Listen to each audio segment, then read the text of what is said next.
Hello everybody.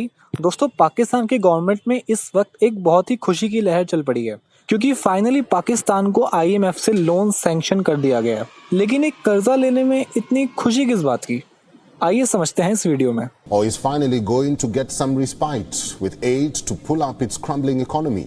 The International Monetary Fund has approved an agreement to revive a massive Basically, what it means is that Pakistan won't see a fate that Sri Lanka saw, and Pakistan won't be defaulting on any payments. It means that, दोस्तों, पाकिस्तान को IMF के द्वारा हाल ही में 1.17 billion dollars का loan sanction किया गया।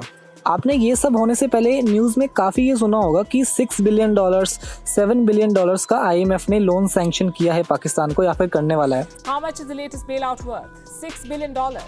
That's just $4 billion less than Pakistan's total foreign reserves. तो ये 1.17 बिलियन डॉलर्स क्या है, इसका जवाब हमें मिलेगा दोस्तों एक ट्वीट में। मुफ्ताह इस्माइल के द्वारा किया गया ये ट्वीट, जो कि पाकिस्तान की फाइनेंस मिनिस्टर हैं, उन्होंने ये कहा है अपने ट्वीट में कि IMF board has approved the revival of our EFF programme. We should now be getting 7th and 8th tranche of 1.17 billion dollars. बाकी आगे इन्होंने अपने प्राइम मिनिस्टर को थैंक्स बोला है कुछ टफ डिसीजंस लेने के लिए। उन टफ डिसीजंस को भी आगे हम समझेंगे कि वो क्या हैं। अब दोस्तों, अगर आप कोई भी पाकिस्तानी अखबार या फिर न्यूज़ चैनल को देखते हो तो बहुत हाई चांस है कि वहाँ पर EFF प्रोग्राम की ही चर्चा हो रही होगी। यार, इसको समझने के लिए आपको थोड़ा ये समझना पड़ेगा कि IMF काम कैसे करता है। आपको इतना तो पता ही होगा कि एक नॉर्मल बैंक कैसे काम करता है आपके शहर में या आपकी सिटी में जो है। कुछ लोग होते हैं जो बैंक में अपनी FD करवाते हैं या फिर सेविंग्स अकाउंट में कुछ सेविंग्स रखते हैं। बाद में उसी पैसे को वो बैंक दूसरे लोगों को लोन देने के लिए यूज़ करता है और फिर उस लोन से जो इंटरेस्ट आता है बैंक के पास, वो उसकी कमाई होती है।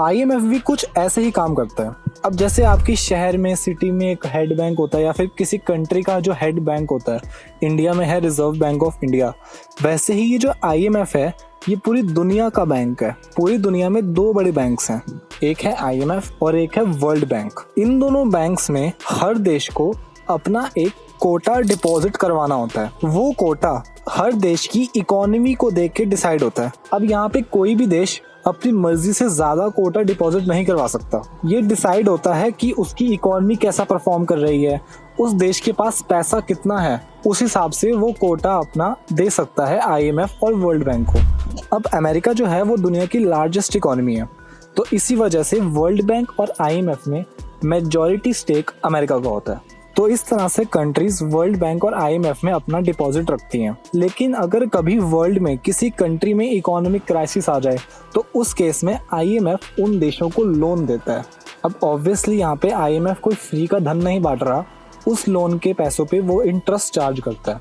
ये इंटरेस्ट नॉर्मली 1% का होता है। अब ये जो लोन का अमाउंट होता है वो कौन डिसाइड करता है? जैसे पाकिस्तान को 6 बिलियन डॉलर्स का दिया गया था। IMF का एक रूल है, जिस भी देश का जितना भी पैसा डिपॉजिट होगा IMF में, उसे उसका 145% ही लोन के रूप में मिल सकता है, यानी लगभग 1.5 गुना के आसपास।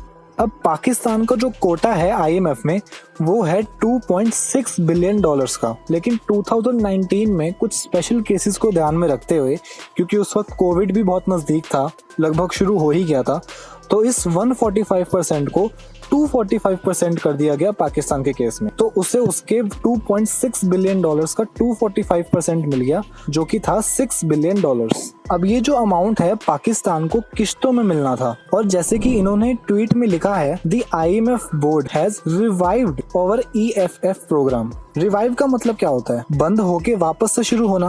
यार, IMF की भी ना कुछ शर्तें होती हैं जब वो किसी कंट्री को लोन देता है। तो जैसे हम आम लोग अपने बिजनेस के लिए किसी नॉर्मल बैंक से पैसे लोन पर लेते हैं, तो बदले में हमें अपने कुछ प्रॉपर्टी दिखानी पड़ती है, अपने बिजनेस के कुछ एसेट्स दिखाने पड़ते हैं कि उसकी कितनी वैल्यू है, जिससे बैंक को ये एश्योरिटी मिल सके कि कल को अगर ये बंदा पैसे नहीं भी लौटा पाया या इसकी कंपनी नहीं चली, तो हम बदले में इसकी सारी प्रॉपर्टी सीज कर लेंगे और हमें हमारी लोन की पेमेंट वापस मिल जाएगी।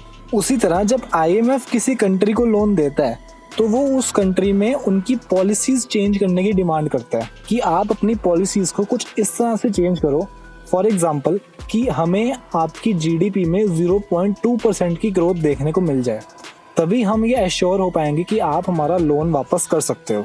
तो जब ये लोन सैंक्शन होने की बात चल रही थी IMF से पाकिस्तान की, उस टाइम फेज के दौरान पाकिस्तान में महंगाई उनकी चरम सीमा पे पहुंच गई। इन्फ्लेशन 25% से आज की डेट में है पाकिस्तान में, ताकि उनको ये लोन मिल सके, सरकार के पास ज्यादा से ज्यादा पैसा आ सके महंगाई करने पे, जिससे IMF को ये एश्योरिटी हो जाए कि अगर हम आपको लोन देंगे तो आप हमारा पैसा वापस लौटा सकते हो, आपके पास इतने रिसोर्सेज हैं। लेकिन यहाँ पे वर्ड यूज किया गया है रिवाइव। रिवाइव का मतलब होता है बंद होके शुरू होना। जब ये लोन सैंक्शन 2019 में हो गया था, तो बीच में इमरान खान की जो गवर्नमेंट थी, उनकी हरकतें कुछ इस प्रकार की थी, उनकी पॉलिसीज कुछ इस प्रकार की थी जो कि IMF को पसंद नहीं आई, और उन्होंने इस लोन को बीच में ही रोक दिया। उस लोन की किश्तें देना बीच में ही रोक दिया पाकिस्तान को। लेकिन अब जब शहबाज शरीफ की सरकार पाकिस्तान में बनी है, आपने ये नोटिस करा होगा कि शहबाज सरकार के आने के कुछ दिनों बाद ही पेट्रोल डीजल के प्राइस 2 गुना बढ़ गए, ताकि सरकार के पास ज़्यादा से ज़्यादा पैसा आए और वो अपनी GDP में, इकोनॉमी में बेसिकली ग्रोथ को दिखा सके IMF को। पर IMF ने वापस से ही लोन देना शुरू कर दिया पाकिस्तान को। लेकिन हालत इस वक्त ऐसी हो गई है कि पाकिस्तान में इन्फ्लेशन 25% तक पहुंच गई है। महंगाई अपनी सीमाएं पार कर चुकी है। एक आम मिडिल क्लास बंदे के लिए पाकिस्तान में सरवाइव करना मुश्किल होता जा रहा है। लेकिन महंगाई बढ़ने के साथ साथ प्रकृति भी अपना पूरा प्रकोप दिखा रही है पाकिस्तान के ऊपर। पिछले कुछ दिनों में पाकिस्तान में नॉर्मल से 750% ज़्यादा बारिश हुई है, जिसकी वजह से 150 से ज़्यादा पुल टूट चुके हैं, डैम्स टूट चुके हैं, लगभग 5000 किलोमीटर तक की सड़कें बर्बाद हो चुकी हैं, फसल सारी नष्ट होती जा रही है। अधिकतम अनाज अपने देश का पाकिस्तान बाहर से इंपोर्ट करता है और अब उसमें भी पानी पड़ता जा रहा है। 40% तक रुई की फसल, कॉटन बर्बाद हो चुकी है इस देश की। 1000 से ज्यादा लोग मारे गए हैं, 30 लाख से ज्यादा लोग अपनी जमीन छोड़ चुके हैं। इन सबको कुल मिला के हालात इतने खराब हो चुके हैं इस पाकिस्तान में। ऐसा एस्टिमेट बताया जा रहा है कि अभी तक इस बर्बादी में पाकिस्तान का 7 से 10 बिलियन डॉलर तक का नुकसान हो चुका है।